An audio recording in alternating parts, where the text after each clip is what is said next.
Director, the success failure goes to the director. రథ సారథి. మా గురువు గారు ఎప్పుడు చెప్పేవారు, హీ థింగ్స్ హీ క్రియేటర్. అతను మంచి కథను కూడా స్పాయిల్ చేయగలడు. ఇప్పుడు నువ్వు ఏమన్నా? అతను మంచి కథను కూడా స్పాయిల్ చేయగలడు.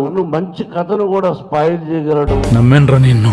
నమ్మితేనే మోసం చేస్తారు కదా, నమ్మకపోతే ఎట్లా చేస్తారు? తను మంచి కథను కూడా స్పాయిల్ చేయగలడు. మ్యూజిక్.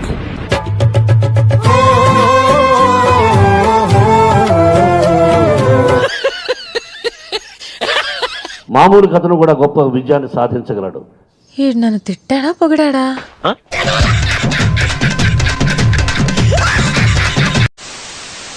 నాకు పూరి అంటే బాగా ఇష్టం. మేము బుజ్జిగాడు యాక్ట్ చేసాం. అరే నువ్వు చాలా లక్కీ ఫెలవురా. నేను మా బావ ప్రభాస్. మళ్ళీ ఆ కోతుకు నేను మా బావ ప్రభాస్. ఏదేదో మాట్లాడుతున్నావు. వచ్చే దాంట్లో పిచ్చుకొక్కేదైనా కలిసిందా?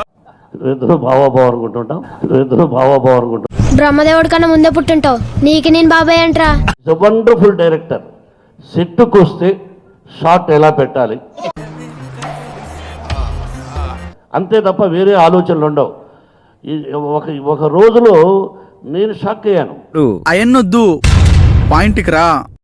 అంతకుముందు పూరి జగన్నాథ్ అంటే ఏంటో తీసుకురాను, కానీ అంత ఫాస్ట్గా తీసే డైరెక్టర్ని ఉన్న వాళ్ళలో అసలు ఒకరు ఇద్దరు ఉంటారు. అందరూ one of the top person your self.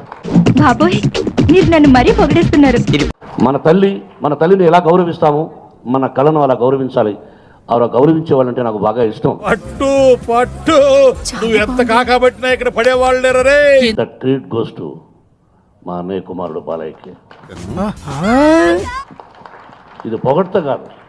I have seen. మా అమ్మాయి సినిమాలో కూడా చేశాడు, లక్ష్మి పిక్చర్లో.